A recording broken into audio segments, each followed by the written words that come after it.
길르앗 사람 입다는 큰 용사였다라고 오늘 본문 첫 절이 말씀을 하고 있습니다. 용사도 그냥 용사가 아니고 앞에 큰이라는 말이 붙을 정도로 그는 대단한 용사였나 봅니다.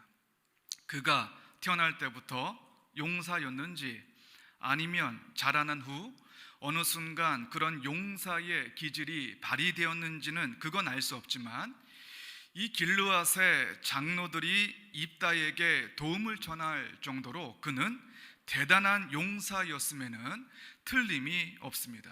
그런데 그는 기생의 소생, 즉 창기의 소생이었답니다. 아무런 연고 없는 기생의 자식이었기에 그는 형제들로부터 인정을 받질 못했습니다. 그 아내의 아들들이, 그러니까 이 길르앗 본처의 아들들이 자라매 이 입다를 쫓아냈대요. 그러니까 쫓아냈다라는 것은 이 본처의 아들들이랑 같이 자랐다라는 이야기가 됩니다. 이 아들들이 어렸을 때는 같이 어울리다가 본처가 입다 얘랑 놀지마, 입다 얘는 너희들하고는 달라, 놀지마, 그런 주입식 교육을 통해서 무시를 했는지, 아니면 힘에 당할 수 없어서 눌려 살다가 때는 이때다 하고 형제들이 의기투합을 해서 쫓아냈는지 알 수 없지만 어쨌든 여기에는 본처의 입김도 작용했던 것 같고 그 아들들이 자라나서 입다를 쫓아낼 수 있을 정도로 본문을 보면 입다가 그의 형제들을 피해서 다른 땅으로 피할 만큼 이 다른 땅으로 피할 정도니까요, 입다를 아마도 죽이려 하는 그런 암투가 있지 않았겠나 하는 그런 생각이 들 정도로 그의 형제들은 쫓아낼 힘을 가졌다, 이렇게 보시면 됩니다. 그런데 또 이 7절을 보면 입다가 이 자신을 데리러 온 길르앗 장로들에게 그러거든요. 너희가 전에 나를 미워해서 내 아버지 집에서 쫓아내지 않았냐 합니다. 자, 그러니까 입다의 형제들이 나중에 길르앗 장로들이 되었는지 아니면 장로들이 입다의 형제들과 의기투합을 해서 함께 입다를 쫓아냈는지 그건 알 수 없지만 아무튼 기업을 잊지 못하도록 그를 쫓아냈습니다. 자, 그런데 입다는 그냥 용사가 아니었어요. 큰 용사였습니다. 이 당시에 용사라는 말 속에는요, 칼을 잘 사용하는 그런 자라는 뜻이 있거든요. 자, 그러면 제 생각에는 이 영화에서 등장하는 그런 영웅에 대한 각인된 이미지가 있어서인지는 모르지만 아무리 그래도 용사는 용사거든요. 그럼 아무리 형제들이 위협을 가해도 이 몇 명의 형제들인지는 모르지만 그래도 용사인지라 당해낼 수 있었지 않았을까? 그리고 쫓겨난 후에 잡류, 본문에는 잡류라고 표현을 하고 있는데 넓은 의미에서는 그 사회에서 인정받지 못하는 자들이라고 보시면 됩니다. 자, 그런 사람들이 이 입다에게로 모여들었대요. 자, 그러면 또 다른 세력이 구성된 거죠. 이 입다를 중심으로 한 추종 세력들이 모였기 때문에 그 기회를 엿보아서 복수의 칼날을 입다가 갈 수도 있었을 텐데 이 입다에게서 그런 모습은 보이질 않습니다. 아니, 지금 자신의 출신 성분 때문에 집에서 쫓겨났어요. 더욱이 그 길르앗 사회에서도 인정받지 못하고 외면당했습니다. 자, 그런데 이 길르앗 장로들이 와가지고 안면몰수하고 암몬 족속들이 쳐들어 오려고 하니 도와달라고 입다에게 손을 내밀었습니다. 자, 그냥 용사가 아닙니다. 큰 용사예요. 그리고 입다를 따르는, 그를 따르는 추종 세력도 있습니다.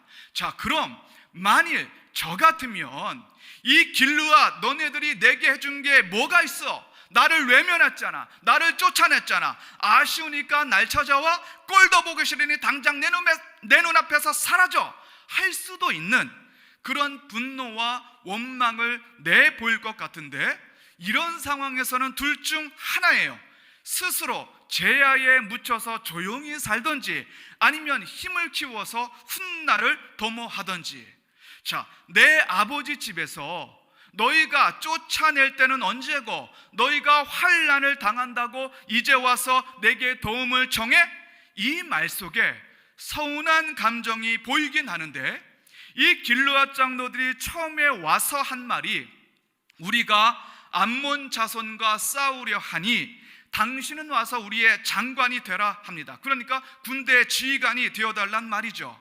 이 거기에 대해서 이 입다가 서운한 감정을 표출을 했어요. 자, 그러자 이 길르앗 장로들이 기다렸다는 듯이 본론을 이야기를 하는데, 이제 우리가 당신을 찾아온 것은 우리와 함께 이 암몬 족속과 싸워주면 당신이 우리 길르앗 모든 주민의 머리 곧 통치자가 되리라 합니다. 자, 격상이 된 거예요. 지휘자와 머리는 다릅니다. 머리는 최고의 자리를 말합니다. 자, 그래서 11절에서 머리와 장관을 삼았다라고 분리해서 말씀을 해줍니다. 자, 입다가 그 얘기를 듣고는 반문을 해요. 내가 과연 너희의 머리가 되겠느냐? 자, 이 반문했다라는 건 그래도 그 이야기에 솔깃했다는 거거든요. 자, 그러니까 거기에 마음이 같다라는 이야기입니다. 이 길르앗 장로들과 입다는 하나님을 증인으로 세우고 서로 간의 협상을 완성시켜요. 자, 하나님을 증인으로 세웠다는 말은 하나님께서 듣는 자가 되셨다는 겁니다. 자, 그러니까 기도 소리만 하나님이 들으시는 것이 아니고 우리가 내뱉는 모든 말들을 우리 하나님께서는 다 들으신다는 것을 진실로 염두하신다면 우리의 언행심사, 삶과 하나님 앞에서 조심해야 할 줄로 압니다. 아멘. 이 근본도 모르는 기생의 아들로 태어나 업신여김을 받았던 입다에게 이 길르앗 장로들이 쫓아올 만큼 지금 이 이스라엘의 상황은 매우 급박하게 돌아간다라고 보셔야 합니다. 자, 오죽하면 이 길르앗 장로들이 쫓아낸 입다를 찾아가가지고 당신을 우리의 머리로 세우겠으니 제발 우리와 함께 싸워주세요 라고 조건을 먼저 제시할 만큼 이 길르앗 장로들 급했습니다. 너무 급했어요. 자, 그러니까 이 길르앗 장로들이 입다를 찾아왔다라는 것은 무슨 뜻인가 하면 이 입다가 마지막 방법이었다라는 것을 본문이 보여줍니다. 입다를 데려오는 이 방법밖에는 도저히 살 길을 찾을 수가 없었어 라는 것을 본문이 보여주고 있고, 이스라엘에 이 입다만한 용사가 없음을 길르앗 장로들 뿐만이 아니고 이 이스라엘 전체가 인정하고 있는 것입니다. 입다가 마지막 방법이었습니다. 입다가 최후의 보루였던 것입니다. 사람 일은 어찌 될지 모르는 게 우리 인생인 줄로 압니다. 아멘. 큰 용사였지만 인정받지 못한, 그러니까 뛰어난 재능을 갖고는 있었지만 이런저런 이유로 혹은 형편이 받쳐주질 못해서 구석에 웅크리고 있던 인생이 하루아침에 바뀔 수 있다라는 것을 오늘 본문은 우리에게 말씀해 주면서 거기에는 누가 계셨냐? 바로 우리 하나님이 계셨다라는 사실입니다. 아멘. 길르앗 장로들이 마지막 방법으로 찾은 수단이 무엇인가 하면 암몬 족속을 능히 대적할 만한 사람을 찾았다라는 소리입니다. 즉, 이 말은 문제를 해결하기 위해서 그보다 상응하는 또는 그보다 위에 있는 능력을 찾았다는 말이에요. 자, 문제는 지금 전쟁입니다. 전쟁이 벌어질 위기에 처해 있습니다. 자, 전쟁에서 승리를 하려면 전략과 첨단 무기와 그리고 잘 훈련된 군대와 뛰어난 리더십을 가진 지휘관과 그리고 전장의 특수한 상황 같은 모든 부분들이 고려되어야 하고, 그리고 나라의 경제력이 뒷받침되어야 전쟁에서 승리할 수 있을 것입니다. 당연히 맞는 말입니다. 틀린 말이 아닙니다. 객관적인 분석이죠. 하지만 객관적인 분석을 하고 그에 걸맞는 준비를 한다라고 해서 그 결과가 그에게 걸맞게 나온다라는 것에 대해서 오늘 본문은 그렇지 않다라는 것을 우리에게 가르쳐주고 있습니다. 길르앗 장로들은 큰 용사인 이 입다를 앞세우기만 하면 이 전쟁에서 승산이 있을 것이라고 여겼습니다. 하지만 입다는 9절에서 이렇게 고백을 합니다. 암몬 자손과 싸우게 할 때에 만일 여호와께서 그들을 내게 넘겨주시면, 여호와께서 그들을 내게 넘겨주시면, 이 소리가 중요한 것입니다.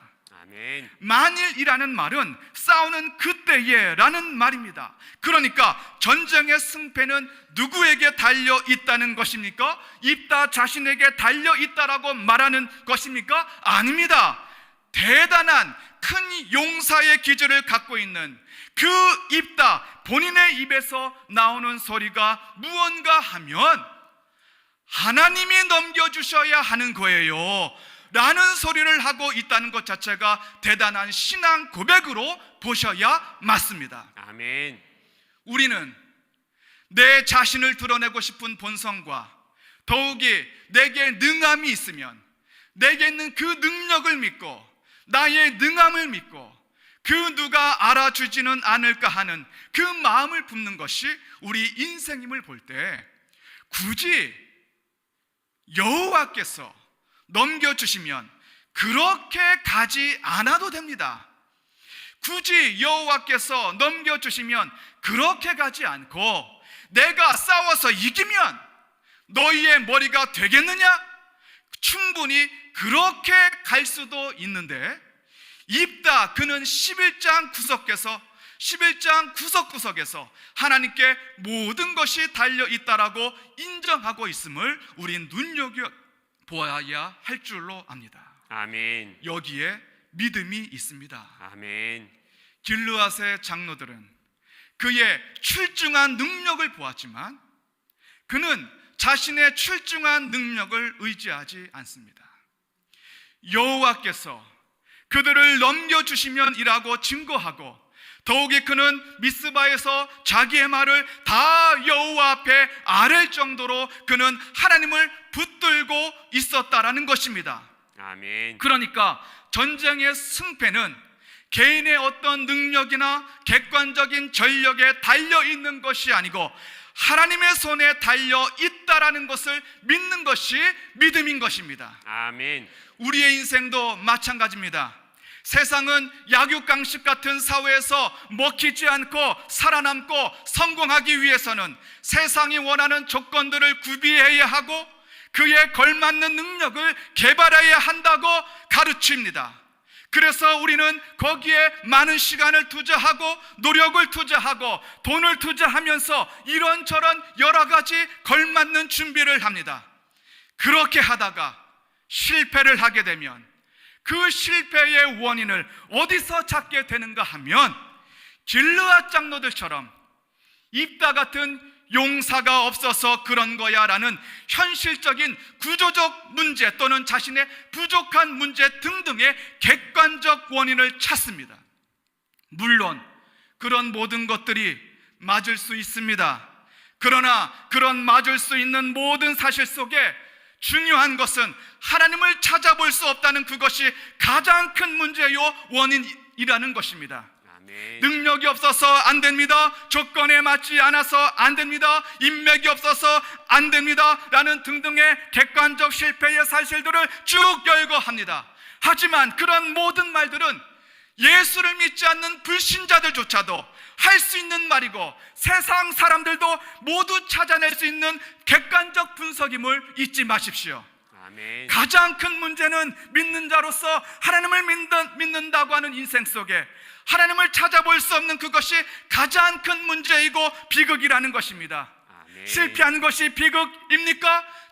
재물이 없는 것이 비극입니까? 자녀가 잘 풀리지 않아서 비극입니까? 그것이 비극이 아니고 그 인생 속에서 전능하신 하나님을 찾아볼 수 없는 그것이 비극이고, 아멘. 다른 그 모든 것들은 철저하게 의지를 하면서도 정작 하나님을 철저히 붙들지 않는 그것이 큰 문제라는 것입니다. 아멘. 우리 신앙인들과 불신자들하고의 다름이 무엇입니까?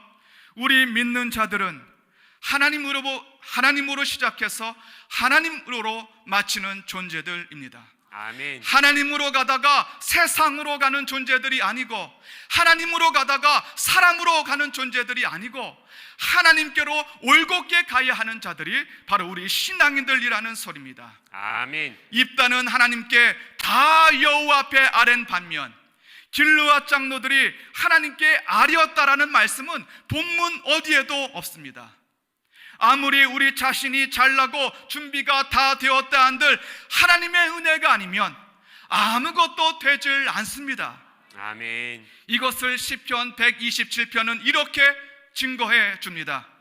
여호와께서 집을 세우지 아니하시면 세우는 자의 수고가 헛되며, 여호와께서 성을 지키지 아니하시면 파수꾼의 깨어있음이 헛되도다 라고 말입니다. 아멘. 그렇습니다. 하나님이 우리 인생 가운데 은혜를 주시지 않으시면 제 아무리 인생이 수고한들 되질 않습니다. 아멘. 하나님이 세워주셔야 되는 것입니다. 아멘. 모든 것은 하나님께 달려 있습니다. 아멘. 하나님이 세워주셨기에 하나님의 영광을 드러내며 생명샘 동천교회가 이마만큼 온 줄로 믿습니다. 아멘. 하나님께 달려있음을 고백하는 우리들답게 우리는 그저 그분의 선하심을 믿고 이 땅에서 성실히 최선을 다하며 살면서 하나님 앞에 다 아뢰일 뿐입니다. 아멘. 우리의 기도 소리는 결코 헛되이 사라지질 않습니다. 아멘. 그렇게 아뢰다가 하나님 앞에 가는 것입니다. 마지막에 남는 건 하나님 그분밖에 남질 않습니다. 아멘. 하나님이 이루어 가시는 일에는 반드시 완벽한 사람, 준비된 사람, 선한 사람만이 필요한 것이 아닙니다. 누구나 강함이 있으면 약함도 있기 마련이고, 잘난 게 있으면 못난 것도 있는 것입니다. 그런 것 때문에 주눅들지 마시길 바랍니다. 아멘. 마귀는 너의 강함을 자랑하라 하지만 우리 하나님은 낮아지라 말씀하십니다. 아멘. 마귀는 너의 그 약함 때문에 너는 안 돼 라고 하지만 하나님은 너의 그 약함이 온전함을 이룰 수 있는 비결이라고 말씀해 주십니다. 아멘. 입다, 그는 큰 용사의 기질이 있었지만 기생의 아들이라고 하는 그것 때문에 그는 인정받지도 못했고 변방으로 쫓겨나기까지 했습니다. 아무도 그를 찾지도 부르지도 않을 것만 같았습니다. 그렇게 그의 인생은 잔류들과 함께 변방에서 그의 인생을 마감하는 것 같아 보였습니다. 그러나 놀라운 사실 한 가지는 이스라엘의 위기가 오히려 입다에게 큰 기회가 되었다라는 것입니다. 아멘. 이스라엘의 위기를 통해서 하나님은 저 변방에 있었던 입다를 이스라엘의 중심으로 옮겨 놓았다라는 것을 기억하십시오. 아멘. 이것이 바로 우리 하나님의 일하시는 영광스러운 방식이라는 것입니다. 아멘. 그래서 우리 믿는 자들은 낙심 중에도 소망을 품어야 할 이유가 여기에 있는 것입니다. 아멘.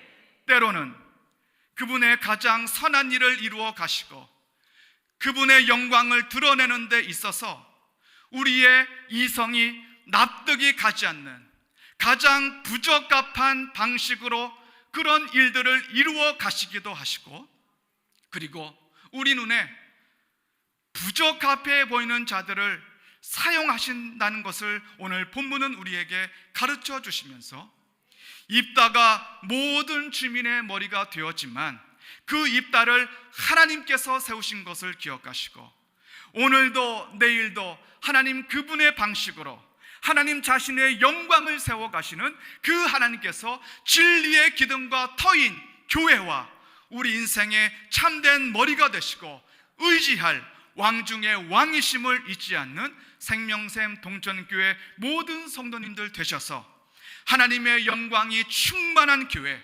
충만한 가정 되시기를 주님의 이름으로 간절히 소원합니다. 아멘. 기도합니다. 살아계시고 역사하시는 아버지 하나님, 생명샘 동천교회를 지금까지 세워주신 것 감사합니다. 앞으로도 하나님의 영광과 은혜가 충만한 교회로 세워주셔서 험한 세상 가운데 생명의 샘이 흘러 넘침으로 구원방주의 역할을 잘 감당하는 복된 교회 되게 하여 주시고, 우리 박기환 위임 목사님께 늘 강건함을 더하여 주시옵소서. 아멘. 거룩하신 예수님의 이름으로 기도드리오며, 이제는 우리를 죄와 사망에서 구원하신 나사렛 예수 그리스도 십자가 보혈의 은혜와 하나님 아버지의 극진하신 사랑하심과 성령의 감화감동 역사 충만 이루하여 주심이 왕중의 왕이신 의지할 이신 하나님을 끝까지 붙들고 의지하기로 결단한 여기 모인 모든 성도들 머리 위에 지금도 영원토록 함께 해주시기를 간절히 축원하옵나이다. 아멘. 아멘.